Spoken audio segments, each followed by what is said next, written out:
যে 7 বছর বয়সে নামাজের আদেশ করো, 10 বছর বয়সে নামাজ না পড়লে মৃদু প্রহার করো।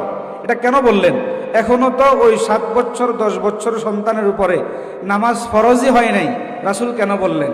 মূলত এটা আল্লাহর রসুলের পক্ষ থেকে সন্তানদের অভিভাবকদের উপরে আল্লাহর রসুলের একটি ফরজ বিধান।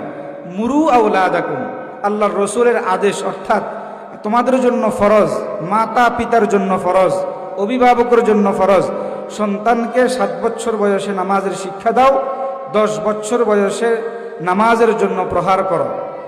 অথচ এখনো পর্যন্ত 7 বলেন 10 বলেন এখনো নামাজ ফরজ হয় নাই। তাহলে রাসূল এই কথা কেন বললেন?